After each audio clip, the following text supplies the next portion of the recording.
ان اللہ یأمر بالعدل والإحسان وإیتاء ذی القربى وینہی عن الفحشاء والمنکر والبغی یعظکم لعلکم تذکرون۔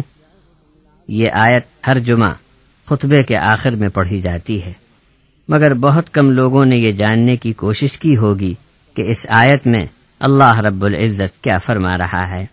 یہ آیت اور اس کے بعد والی آیات کی تفسیر حضرت مولانا عبد الکریم پارک صاحب اس طرح بیان کرتے ہیں۔ اللہ تبارک و تعالی نے بہت ہی صاف انداز میں یہاں نصیحت فرمائی، جو کوئی اسے یاد رکھے وہ نجات پائے۔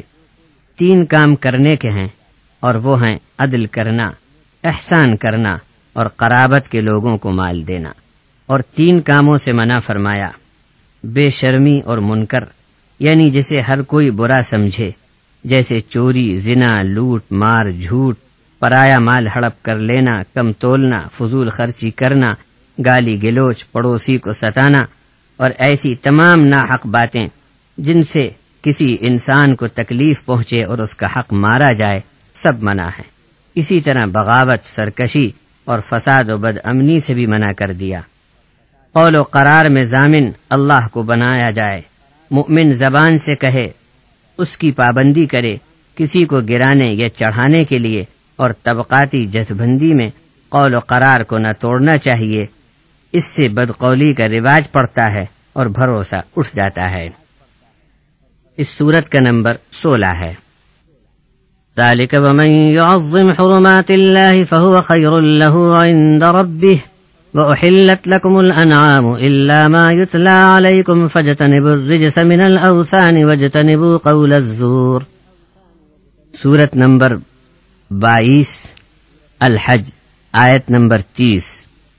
حضرت مولانا یہاں لکھتے ہیں، اللہ کی نشانیاں اور اس کے نام کی ادب کی جگہ بیت اللہ، صفا مروہ، حج کے مقامات، کلام اللہ، رسول اللہ اور اولیاء اللہ، ان سب کا ادب لازم ہے۔ اس جگہ پر کوئی ایسا کام نہ کیا جائے جو اللہ کی نافرمانی کا ہو، اور قرآن شریف کا بھی ادب کیا جائے کہ اس میں اللہ نے احکامات بیان کیے ہیں، اس پر عمل کیا جائے، اور اولیاء اللہ کی قبروں کو سجدہ گاہ بنا کر ان کی بے حرمتی نہ کی جائے، اور ناچ گانے، ڈھولک، گانجا، چرس، نظر و نیاز بھی نہ کی جائے کہ یہ ان اولیاء اللہ کی بے ادبی ہے۔ پس جاننا چاہیے کہ اللہ کا نام جس چیز کے ساتھ لگ جائے، اس کا ادب یہ ہے کہ اس جگہ پر کوئی کام ایسا نہ کیا جائے جو اللہ کی ناراضی کا ہو۔ اسی طرح جو جانور حرام ہیں اس کا بیان قرآن میں آ چکا ہے، اسے چھوڑ کر باقی حلال جانور کھانا منع نہیں، یعنی قرآن و حدیث میں جن جانوروں کے کھانے کو حلال بتایا گیا ہے صرف انہی کو حلال جانے، اور جسے اللہ اور رسول نے حرام فرمایا اسے حرام جانے۔ مزید تفصیل کے لیے دیکھیے سورۃ البقرہ آیت 173، سورۃ المائدہ آیت 3، سورۃ الانعام آیت 146، سورۃ النحل آیت 115۔ سورت نمبر 24 النور کی پہلی آیت ہے۔ سورۃ انزلناها وفرضناها وانزلنا فيها آیات بینات لعلکم تذکرون۔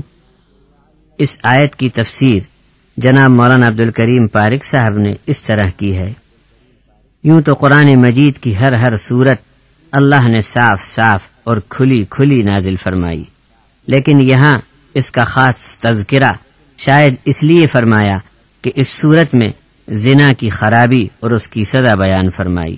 زانی اور مشرک سے تعلقات نکاح میں اپنی ناخوشی ظاہر کی، کسی پر تہمت اور بہتان لگانے پر سزا کا حکم نازل فرمایا۔ عدالتی احکامات، شہادت اور سزا کا نافذ کرنا وغیرہ، یہ سب قانونی باتیں سماج کو اچھی طرح یاد رہیں، اس لیے ان احکامات کو فرض کرنے کی حکمت سے آگاہ فرمایا کہ ہم نے اسے فرض کیا ہے، یعنی اس کے احکامات کی بجا آوری کے لیے مسلمان حاکم اور رعایا خوب دھیان سے عمل کریں، غفلت نہ برتیں۔ اس تفسیر میں آپ نے سنا کس طرح عمل اور دھیان کی بات کہی گئی ہے۔ اچھا اب ذرا سنیے سورۃ النور میں اللہ نے اپنے بندوں کو کیسے احکام دیے ہیں، کبھی ہم نے سوچا بھی نہیں ہوگا کہ یہ بھی اللہ کا حکم ہے، اور قرآن اس کی پہلے سے ہماری رہنمائی کر رہا ہے۔